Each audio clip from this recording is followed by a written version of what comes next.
नमस्कार, संसद टीवी में आपका स्वागत है। मैं हूं प्रतिबिंब शर्मा और आप देख रहे हैं मुद्दा आपका में बात करेंगे राष्ट्रपति के अभिभाषण और वित्त मंत्री निर्मला सीतारमण के अंतरिम बजट में अंतरिक्ष के क्षेत्र को लेकर हुई घोषणा और दिए गए महत्व की। जी हां, पूरे विषय को जानने समझने की कोशिश करेंगे एक विशेषज्ञ मेहमान के द्वारा, और विशेषज्ञ मेहमान हमारे साथ वर्चुअली जुड़े हुए हैं। जी हां, एस सोमनाथ, सचिव अंतरिक्ष विभाग और अध्यक्ष इसरो हमारे साथ बातचीत करेंगे। इस पूरे विषय को जानने समझने की कोशिश करेंगे उनके द्वारा।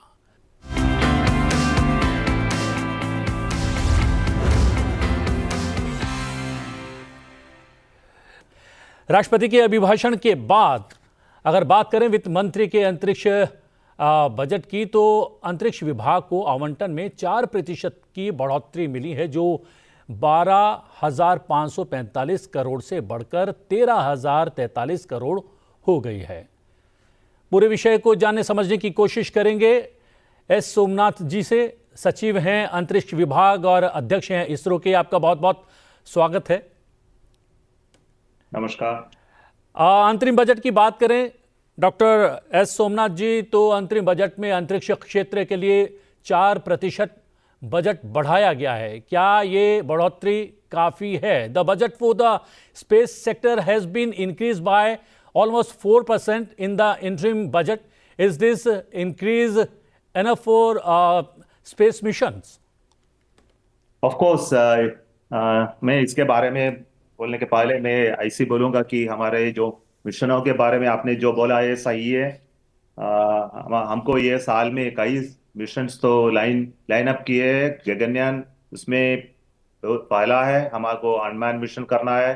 टेस्ट मिशन के बाद अगले एक तो पूरा किया और 2 भी ये साल में हमको पूरा करना है, और एक अनमैन मिशन भी गगनयान का भी पूरा करना है। इसके साथ ही साथ हमारे अगले मिशनों है, लाइक निसार है और अदर स्ट्रैटेजिक मिशन है, NSIL का मिशन है।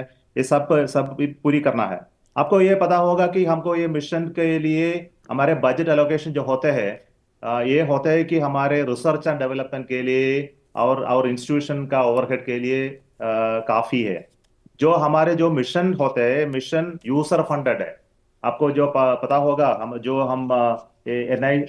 आप एक उपग्रह भेजने की तैयारी हो रही है हमारे GSLV के साथ साथ इनसैट 3DS का। इस 3DS तो MOES ने, ministry of environment and forest ने, एर्थ साइंस ने हमको सपोर्ट किया है। इसका बजट तो आ रही है वहां से। सो इसलिए हमारे जो बजट का फिगर आपके सामने जो आते हैं 4% इंक्रीज, ये तो हमारे रिसर्च एंड डेवलपमेंट के लिए और हमारे इंस्टीट्यूशनल एक्सपेंडिचर के लिए है। हमारे जो प्रोजेक्ट्स हो रहे हैं, ये प्रोजेक्ट्स अगले तरीके से फंडिंग करते हैं, यूजर फंडिंग होते हैं। सो हमारा एक्चुअल बजट इसके इसके कई ज्यादा है। तो हमने ये बोलना चाहता हूँ इसी समय का हमारा जो बजट का बढ़ावत जो होती रहती है एक एक साल में, ये तो हमारे जो प्रोजेक्शन है, हमारे रिसर्च का जो प्रोजेक्शन और इंक्रीज हो रही है, इसके लिए काफी सफिशिएंट है। जी, तो क्या माना जाए ये जो आप बजट की बात कर रहे हैं, एक्चुअल बजट या ऑलमोस्ट एक्चुअल बजट है, उसको हमारे लिए और हमारे दर्शकों के लिए क्या बाइफरकेट कर सकते हैं मोटे तौर पर? ऐसे ऐसे मैं नहीं कर सकता। इसके इसके कारण जो कई है, हमारे जो बजट कई तरह से आते हैं। हमारे जो मिनिस्ट्रीज के एक मिनिस्ट्री के बारे में मैंने जब अब बोला, तो मिनिस्ट्री ऑफ अर्थ साइंस, हमारे जो कम्युनिकेशन सैटेलाइट है, ये NSIL से तरफ से होती है। ये पब्लिक सेक्टर अंडरटेकिंग है। इसके लिए हम उपग्रह बनाते हैं। हमारा जो GSAT-24 का लॉन्च जो हुआ है, हमारा एक सैटेलाइट है GSAT-20, ये सब हमने बनाया इसरो में। बट इसका फंडिंग जो होते हैं प्राइवेट से होते हैं। NSIL इसका पूरी यूटिलिटी तो सेल करते हैं, और हम लॉन्च तो हमने करते हैं और बाहर से करते हैं। सो जी ये हमारा एक दूसरा फंडिंग रूट है। और तीसरा है हमारा जो अदर मिनिस्ट्रीज और यूजर्स से होती है। ये तो मिनिस्ट्री से फॉरेस्ट एंड एनवायरनमेंट है, कम्युनिकेशन लाइक BSNL है, और इस सभी से हमको ये पैसे आते हैं। उस पैसे को अग्रीगेट करके हमारा जो मैकेनिज्म है केंद्र सेंट्रल गवर्नमेंट में, मैकेनिज्म से हमको पैसा आते हैं। हमारे जो स्ट्रैटेजिक यूजर्स भी है, सो वहां से भी हमको पैसे मिलते हैं। सो इसके बारे में हमने कई अमाउंट तो हमको मैं अभी नहीं बोल सकता, बिकॉज हमारा ये रेस्ट्रिक्टेड इंफॉर्मेशन है। लेकिन जो अदर रूट ऑफ फंडिंग आप कह रहे हैं, उस पे क्या किसी तरीके से सरकार भी आपका सहयोग करती है? श्योर, और सरकार भी है ना, ये मिनिस्ट्री है और डिपार्टमेंट जो सरकारी मिनिस्ट्री है और सरकारी डिपार्टमेंट है ना, तो इसलिए सरकारी फंडिंग है और प्राइवेट फंडिंग भी है। जो बोला, हमारा NSIL के साथ साथ जो काम करते हैं, जो उपग्रह भेजते हैं, ये टाटा प्ले, हमारा जो कैपेसिटी खरीदा और ह्यूक्स स्पेस, हमने जो कैपेसिटी जो खरीदा है, सो हमारे उपग्रह की यूटिलिटी तो प्राइवेट एंटिटीज वो भी करते हैं, वहां से भी हमको फंडिंग मिलता है। जी। एक जो बड़ी घोषणा हुई इस अंतरिम बजट में, वो हुई रिसर्च एंड डेवलपमेंट में निजी निवेश को बढ़ावा देने के लिए 1 लाख करोड़ का फंड तय किया गया है। ये इस फंड को क्या देखते हैं, और इसमें जो है अंतरिक्ष क्षेत्र का स्टेक कितना रहने वाला है, इसका कोई आइडिया है आपको, अनुमान है?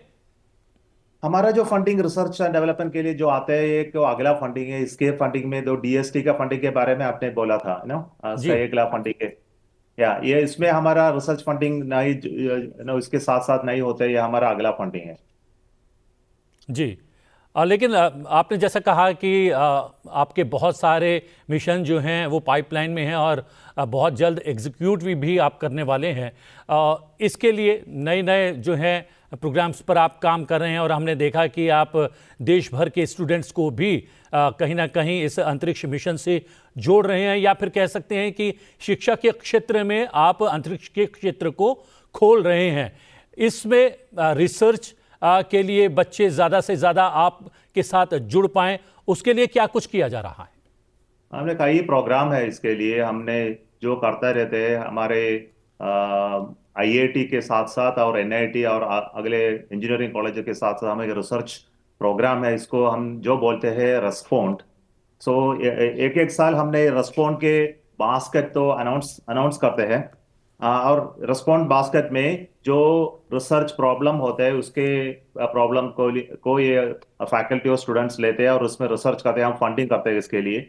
और अगला है हमारा स्पेस सेल्स होते हैं कई, पहले पिछले पिछले IIT और new IIT, both both we have programmes.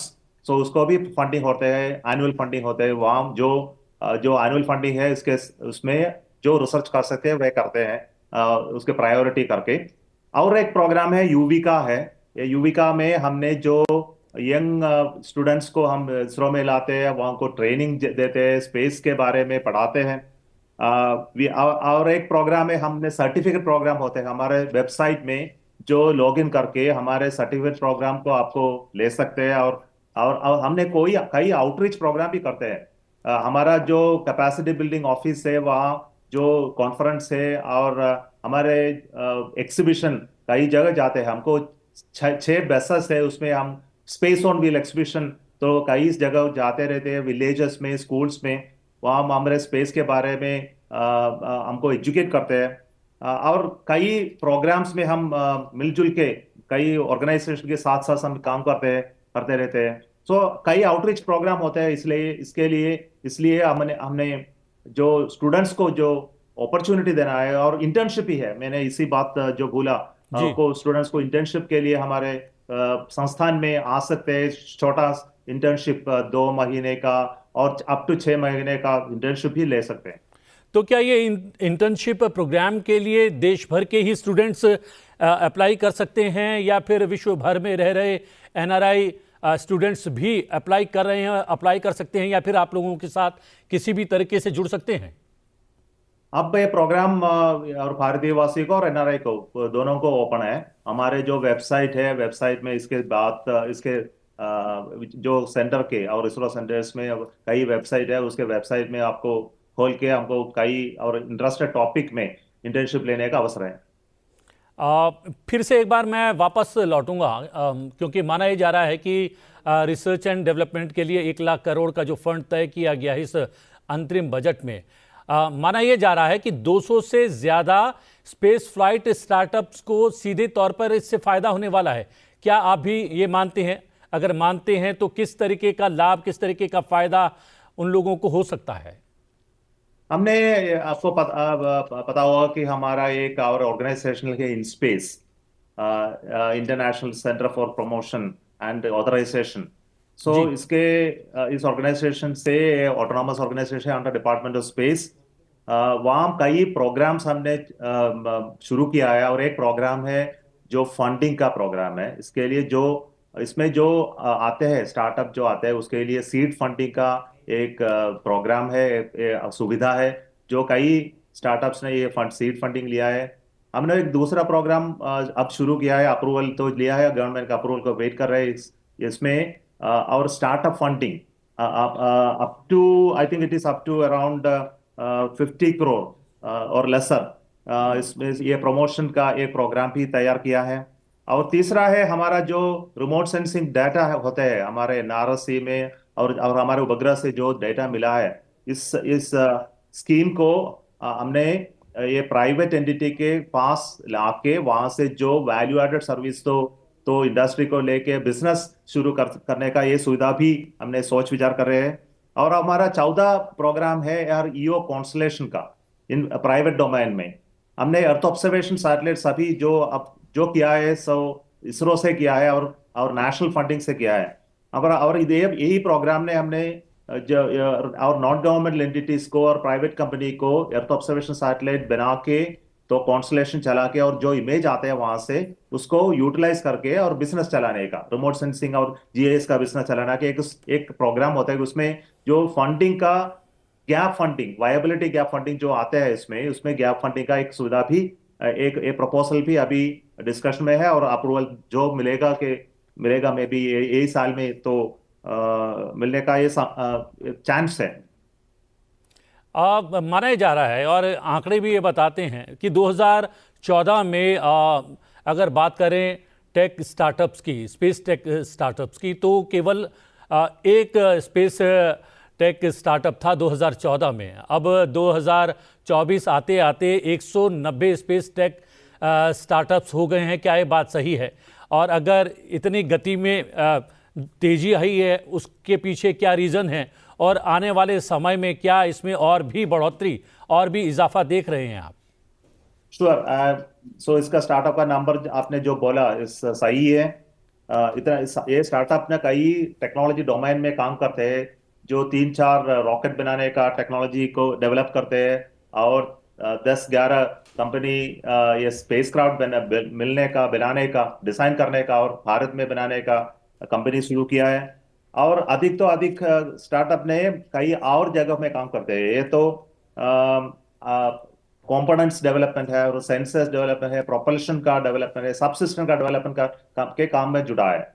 और बहुत बढ़िया ये चांस हमको जो मिला है कि हमारे एप्लीकेशन सेक्टर में, आपको पता होगा कि हमारे जो इकोनॉमी है, स्पेस इकोनॉमी है, इसमें 70% ऑफ द बिजनेस ये एप्लीकेशन में है। सो एप्लीकेशन में जो कंपनी स्टार्ट करे उसको इनिशियल इन्वेस्टमेंट तो कम होता है और रिटर्न्स भी आधी होती है। सो इसलिए ये अधिक से अधिक स्टार्टअप कंपनी एप्लीकेशन डोमेन में काम करते हैं। उसमें रिमोट सेंसिंग डाटा यूटिलाइजेशन में और और नेविगेशन एंड टाइमिंग सर्विस के जुड़ा है। और सम कम्युनिकेशन के सेक्टर में काम करते हैं। और कई अधिक सेक्टर है जैसे डेब्रिस मॉनिटरिंग सेक्टर है। ये सभी टेक्नोलॉजी सेक्टर में भी उन्होंने काम करते रहते हैं। सो इसलिए मैं ये कहूंगा इसी समय में जो स्टार्टअप का नंबर तो बढ़ा है, आप इस हमारे ये सेक्टर ओपन करने के बाद ही हुआ है। जब 2020 में जो अनाउंसमेंट हुआ है ये और स्पेस सेक्टर का रिफॉर्म करने का, ये तो अच्छा अवसर था। सो कई स्टार्टअप उस अवसर लेके और इसरो के साथ साथ काम करने का भी अनाउंसमेंट आया। जो पब्लिक फंडेड इंफ्रास्ट्रक्चर इसरो में होते हैं उसको ये स्टार्टअप को मिलेगा, उसको सपोर्ट मिलेगा। और उनके फैसिलिटी का इन्वेस्टमेंट, अधिक से अधिक इन्वेस्टमेंट के जरूरत नहीं होगा। तो हमारे टेस्टिंग फैसिलिटी हमारे साथ और लॉन्चिंग फैसिलिटी भी है। आपको पता होगा हमारा एक पहला लॉन्चिंग है, प्राइवेट रॉकेट कंपनी का लॉन्चिंग भी हुआ है। लॉन्च पैड भी बनाया हुआ है और इसरो के श्रीहरिकोटा लॉन्च पैड में हमने कई टेक्नोलॉजी उपग्रह बनाने का और रॉकेट के इंजन बनाने का टेक्नोलॉजी पे ट्रांसफर किया है। सो इसी काम काम करते रहते हैं। सो इसलिए ये स्टार्टअप का अधिक से अधिक नंबर बढ़ा है।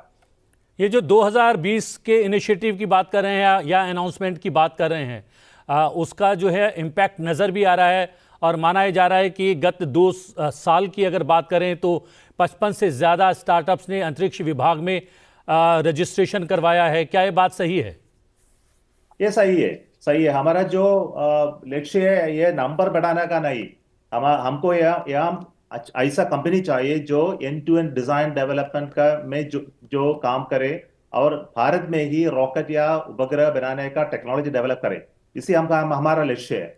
ये तो 11 कंपनी को ही कर सकते हैं। सो कई कंपनी को ये काम नहीं कर सकते, जो इन्वेस्टमेंट को ज्यादा होगा और रिटर्न्स भी लेस होगा। सो इसलिए रॉकेट और उपग्रह बनाने का कंपनी का नंबर अधिक अधिक से अधिक बढ़ाने की कोई रिटर्न्स नहीं होगा। पर एप्लीकेशन सेक्टर में अधिक से अधिक कंपनी आने का नो हमने एडवाइस करूंगा, और उसमें रिस्क भी ज्यादा कम है और रिटर्न्स भी अच्छा है। आ, क्या ये भी बात सही है कि इस साल की अगर बात करें, 2024 की बात करें, तो 75 छात्रों के सैटेलाइट्स को लॉन्च किया जाने वाला है? इसका भी एक बड़ा प्रोग्राम बनाया गया है अंतरिक्ष विभाग की तरफ से। छात्रों के सैटेलाइट्स तो हमने लॉन्च करते रहते हैं। जो प्रपोजल आते हैं हम उनको हेल्प करते हैं, और जो इंस्टीट्यूशन उसका बनाने का और अच्छी इंस्ट्रूमेंट के साथ साथ उपग्रह बनाने का तैयारी करते हैं उसको सपोर्ट करते हैं। तो इसके बारे में, नंबर्स के बारे में मुझे पता नहीं। एक आंकड़ा और भी मिला है, आप इस आंकड़े को ठीक भी कर सकते हैं और अगर ठीक लगे तो इसके बारे में विस्तार से बता भी सकते हैं कि वर्ष 2040 तक भारतीय अंतरिक्ष अर्थव्यवस्था 40 बिलियन तक पहुंचने की संभावना है। इस संभावना को कैसे देखते हैं, एक बात, और इस संभावना के पीछे के कारण या वजह क्या है, किसका श्रम है, किसकी सोच है, वो भी थोड़ा सा साफ कर दें। मैं इसका एक एक ये प्रोजेक्शन है जो हमारे अर्थव्यवस्था की अधिक से अधिक बढ़ावत होगी। सो इसमें स्पेस भी जुड़ा है और कई और टेक्नोलॉजी सेक्टर भी जुड़ा है। आपको पता है कि और एग्रीकल्चर तो बढ़ाने का रिक्वायरमेंट है। हमारे जो 140 करोड़ पॉपुलेशन तो बढ़ा के 165 करोड़ बनेगा उसी समय। और एग्रीकल्चर सेक्टर में कई बढ़ावत टेक्नोलॉजी इन्फ्यूजन के जरूरत है। तो उस सेक्टर भी बड़ा बहुत धीरे से बढ़ूंगा, और स्पेस का एप्लीकेशन वहां भी होगा। तो आईओटी बेस्ड एग्रीकल्चर सेक्टर होगा, और वहां स्पेस और टेक्नोलॉजी इन्फ्यूजन भी होगा। और एक जगह है और कम्युनिकेशन सेक्टर और इंफॉर्मेशन सेक्टर, इंफरटेनमेंट सेक्टर और एजुकेशनल सेक्टर। तो इस सेक्टर्स में अभिवृद्धि के कारण हमारे स्पेस के यूटिलाइजेशन भी होगा। सी आपको पता है कि internet direct streaming to devices ये टेक्नोलॉजी अभी भी शुरू किया है। और ये हमारे डिवाइसेस में डायरेक्ट इंटरनेट बनाने के लिए हाई थ्रूपुट कम्युनिकेशन उपग्रह की निर्माण होना ही चाहिए।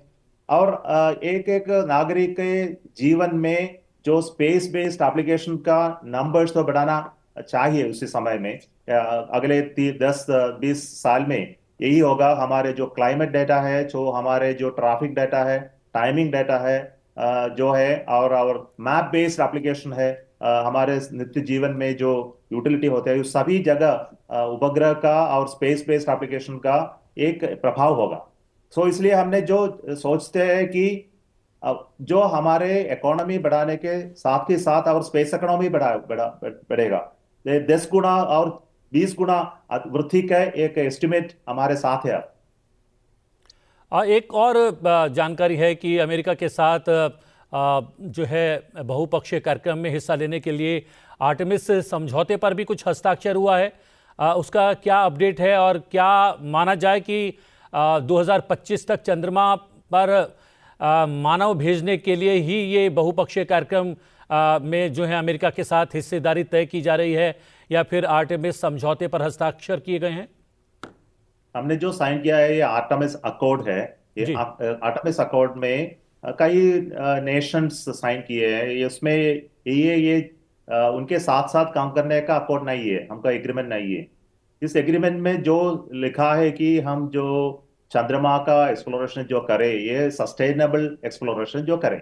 सो उसमें गाइडलाइंस बनाए और कंट्रोल्स बनाए कि हमने जो एक्सप्लोरेशन करते रहते हैं उसके उसमें बीच इस नेशन के बीच जो सहवर्तित होते हैं उसमें बढ़ाने का अवसर मिलेगा। यही है आर्टेमिस अकॉर्ड में साइन साइन करने का रिजल्ट्स।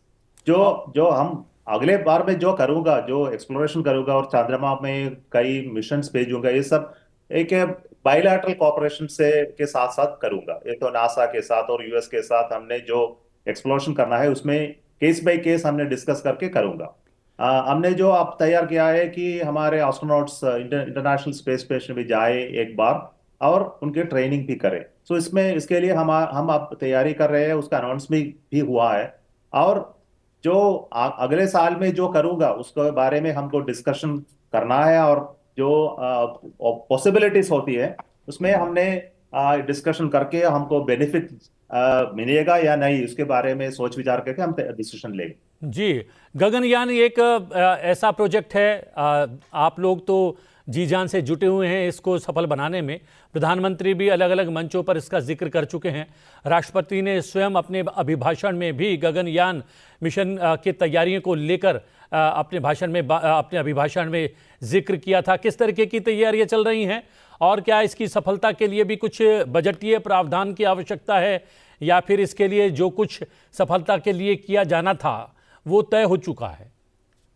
जरूर। हमारे जो गगनयान प्रोग्राम अच्छी तरह चल रही है। जो कोविड के समय में जो स्लो स्लो हुआ है उसका उसका बैक टू ट्रैक हमने जो किया है ये साल में 2023 में।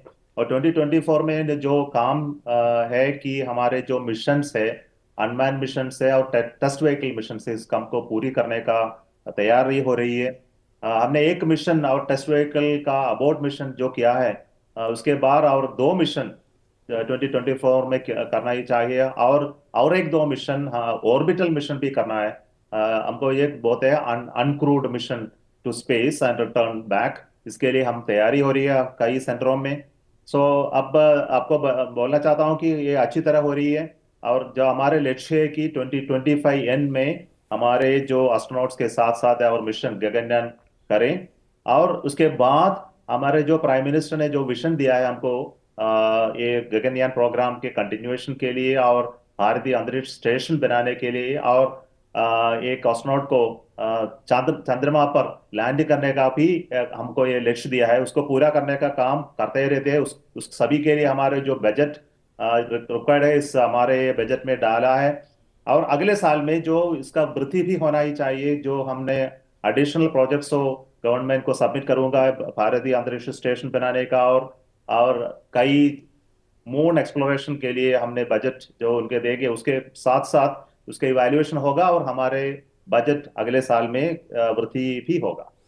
एक वक्त ऐसा था एस सोमनाथ जी, जब हमें अपने रॉकेट लॉन्च करने के लिए जगह नहीं उपलब्ध थी, हमें साइकिलों का सहारा भी लेना पड़ा था। आज हम अलग अलग देशों के सैटेलाइट्स लॉन्च कर रहे हैं। इस सैटेलाइट लॉन्च करने से आर्थिक रूप से कितना लाभ हो रहा है भारत को, और क्या भारत का अंतरिक्ष क्षेत्र आने वाले समय में देश की अर्थव्यवस्था की रीढ़ बन सकता है? क्या हम माने इस बात को? जरूर। इसका एक इंडिकेटर है। अब जो हमने जो किया है हमारे लॉन्च व्हीकल मार्क 3 से, ये साल में दो मिशन किया है वन वेब कॉन्स्टलेशन के लिए। अ, और आपको पता होगा कि हमने अभी तक एक 432 सैटेलाइट्स हमने जो लॉन्च किया है 34 कंट्रीज के लिए। सो एक बढ़िया नंबर है। जो उपग्रह तो छोटा होगा और कई उपग्रह उसमें बड़ा भी है। सो ये भाई यही साल में हमने जो हाईलाइट है थी वन वेब का 32 सैटेलाइट्स, 36 सैटेलाइट्स हमने एक मिशन में लॉन्च किया है। और ऐसे दो लॉन्चेस हो चुके हैं। उसका रिटर्न हमारा एनएसआई को मिला है। ये तो कॉमर्शियली वेरी गुड मिशन था।